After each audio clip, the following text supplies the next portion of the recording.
लाहौर, एक आम सी सुबह। सड़क पर भारी भीड़, शोर, धूल। एक आदमी चुपचाप अपना काम कर रहा है। उसके कपड़े फटे पुराने हैं, चेहरा धूल से भरा हुआ है। वो इतना घुल मिल गया है भीड़ में कि कोई उसे देखता तक नहीं। लेकिन हर सेकंड मौत का साया उसके सिर पर मंडरा रहा है। एक छोटी सी गलती, एक गलत शब्द, एक पल की घबराहट और खेल खत्म। ये आदमी कोई आम मजदूर नहीं है।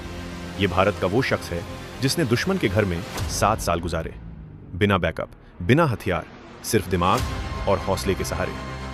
ये कहानी है अजीत दोभाल की।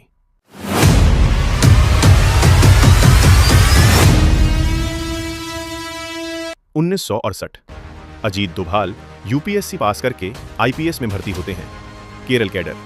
शुरुआत एक सामान्य अफसर की तरह होती है, लेकिन सिस्टम जल्दी समझ जाता है ये इंसान रूटीन पुलिसिंग के लिए नहीं बना। 1972 में उन्हें सीधे इंटेलिजेंस ब्यूरो यानी आईबी में भेज दिया जाता है और यहीं से वो सरकारी फाइलों से लगभग गायब हो जाते हैं। दोभाल गढ़वाल के एक पहाड़ी परिवार से थे। बचपन में परंपरा के मुताबिक उनके कान छिदवाए गए थे। एक छोटा सा निशान, लेकिन जासूसी की दुनिया में ये मौत का कारण बन सकता था। उन्हें एक मिशन दिया गया, लगभग नामुमकिन। पाकिस्तान में घुसना, दुश्मन के बीच रहना, उनकी हर गतिविधि को समझना बिना किसी को शक हुए।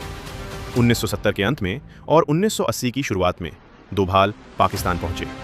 ऑफिशियली कुछ समय वो भारतीय उच्चायोग से जुड़े रहे, लेकिन उनका असली काम था अंडरकवर ऑपरेशन। करीब 6 से 7 साल उन्होंने दुश्मन की सरजमीन पर बिताए। पाकिस्तान जनरल जियाउल हक का दौर, आईएसआई अपने चरम पर थी। न्यूक्लियर बम बनाने की कोशिशें तेज हो रही थीं। कहूटा की हाई सिक्योरिटी लैब, जहां पूरी दुनिया की नजर थी। दोभाल ने अपनी पहचान पूरी तरह मिटा दी। नाम बदला, कपड़े बदले, भाषा बदली। उनकी उर्दू इतनी परफेक्ट थी कि कोई शक ही नहीं करता था। कभी वो भिखारी बनकर कहूटा के बाहर बैठते, कोई ध्यान नहीं देता। कभी मोची बनकर बाजार में, कभी छोटे व्यापारी के रूप में। एक बार भिखारी के रूप में उन्होंने नाई की दुकान के पास बाल इकट्ठा किए, जो वैज्ञानिकों के थे। बताया जाता है उन बालों में यूरेनियम के निशान मिले और ये जानकारी भारत तक पहुंचाई गई। लेकिन सबसे बड़ा खतरा उनका खुद का शरीर था। एक दिन दोभाल मस्जिद से नमाज पढ़कर लौट रहे थे। तभी एक बुजुर्ग ने उन्हें रोका। तुम हिंदू हो? दोभाल का दिल जोर से धड़कने लगा। आसपास भीड़ थी। एक गलत जवाब और भीड़ उन्हें मार डालती।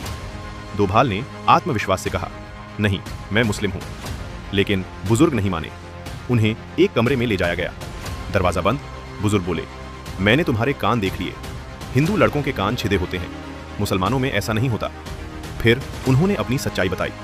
वो खुद भी हिंदू थे और अपनी पहचान छुपा कर रह रहे थे। उन्होंने कहा, सर्जरी करवा लो, वरना एक दिन मारे जाओगे। दोभाल वहां से बाहर निकले, जिंदा। लेकिन उस दिन के बाद उन्हें हर पल मौत का एहसास होने लगा। बाद में उन्होंने प्लास्टिक सर्जरी करवाई ताकि कान के निशान पूरी तरह छुप जाएं। हर दिन अपनी असली पहचान छुपाकर जीना, यही उनकी जिंदगी बन गई थी। इन 7 सालों में भारत को पाकिस्तान के न्यूक्लियर प्रोग्राम से जुड़ी अहम जानकारियां मिली। आईएसआई के ऑपरेशंस, उनकी रणनीतियां, कई संवेदनशील जानकारियां, जिनमें से ज्यादातर आज भी क्लासिफाइड हैं। लेकिन 1988 में एक बड़ा सबूत सामने आया, कीर्ति चक्र, भारत का दूसरा सबसे बड़ा शांतिकाल का वीरता पुरस्कार। अजीत दोभाल पहले पुलिस अधिकारी बने जिन्हें यह सम्मान मिला। साइटेशन में लिखा था, असाधारण साहस। 2014 में वही शख्स भारत का नेशनल सिक्योरिटी एडवाइजर बना। सर्जिकल स्ट्राइक हो या बालाकोट, इन फैसलों के पीछे वही अनुभव था जो लाहौर की गलियों में सीखा गया था। अजीत दोभाल वो आदमी जो चुपचाप देश की रक्षा करता है। कोई फिल्मी हीरो नहीं, बल्कि एक असली धुरंधर।